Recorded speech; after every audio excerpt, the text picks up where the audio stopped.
So what should our response be? And hopefully some of the comments that I'm putting here, I'm going to just touch on them really briefly. If you have follow-up questions, I can cover them in the panel later. But I think they're very telling as I think back and think about the people that I knew to be extremely good at pivoting, at reacting to change, and making money on it, and feeding economic growth on what looked like a bad situation. Number one, you have to understand your core competencies. So when we went to go into biofuels in 2002, 2003, a lot of people, both within the company and outside the company, said, you guys are grain merchants. You're grain handlers. You're not processors. You don't understand that world, and you're going to get killed. And also, you don't know anything about the energy business, right? Now you're playing with energy. What we did know, we're right in the middle of the Corn Belt. We've got rail cars. We understand freight logistics and freight logistic trading. We understand originating grain from farmers. We understand commodity markets and how they work and how to hedge things. And we have a series of assets that are going to be stressed by the coming of the biofuels boom. And at that time, we were the first and still, I believe, the only company. So when ethanol came to the Corn Belt, the best company and the most prosperous, the one that built the most facilities, was a company out of Colwich, Kansas, called ICM.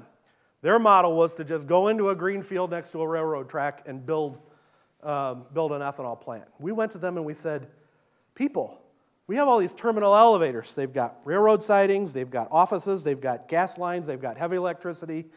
Why would you do this?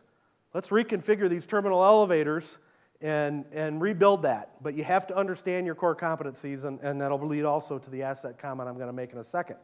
But you have to think about and understand what you're good at, and then you can leverage it on to what's coming. Number two, understand that the world is shrinking. When we relaunched AndersonsGrain.com a couple of years ago, I was amazed. We built the thing. It was a website that was very innovative in the way that it was able to communicate with farmers about grain markets, about commodity prices, about hedging. And we were expecting all of our farmers in Ohio, Michigan, Indiana, Illinois to watch these videos. We got the Google Analytics back.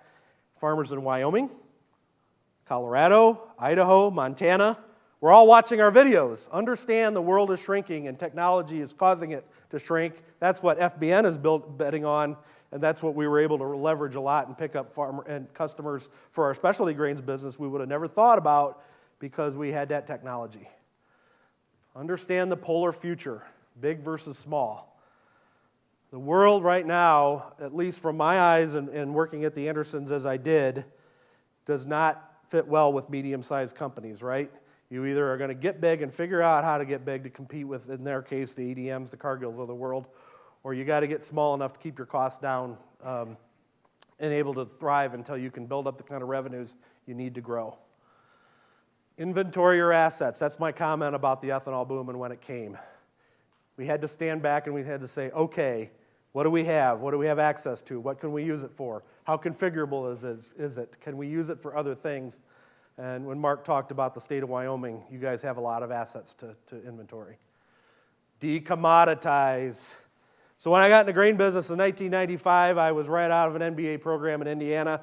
Guy that was the father of ethanol, Neil McKinstry, was the grain merchandising manager at the time.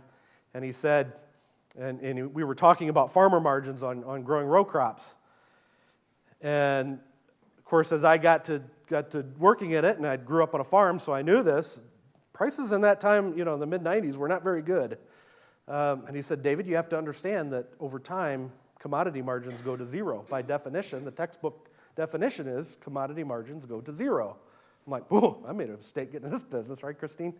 But you have to understand, how do you take the commodity margin out of the commodity, right? So what I talked about being innovative in grain contracts and offering services, we did that. We were the first company to integrate a crop insurance business and a grain merchandising business wholly together to let them sit in concert. With everything that we did, whether it was ethanol, whether it was leasing rail cars, whether it was selling fertilizer, we always had to figure out how to decommoditize the commodity, because once you get in a commodity market, you either have economies of scale or you're toast. The last thing, structure for innovation. Mark mentioned in my bio that I'm very interested in what Stanford University is doing right now.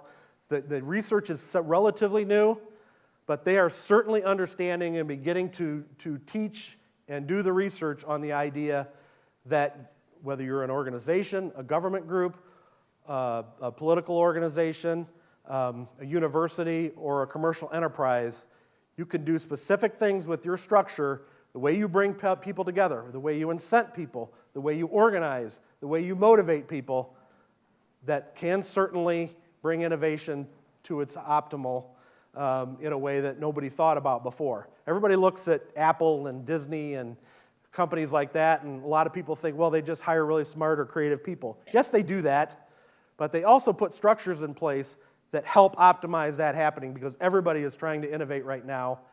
I read, when I was reading the MIT work on this just last week, they estimate that 50% of GDP growth in the world economy right now, or the US economy, 50% of the GDP growth in some way is related to innovative products and services that are being churned out. So if you're not structuring for that, then you're not thinking long term. You're only thinking, okay, what's the next thing that I can come up with to bail myself out of this situation for the next 2 years? And I don't think that's what this conference is about.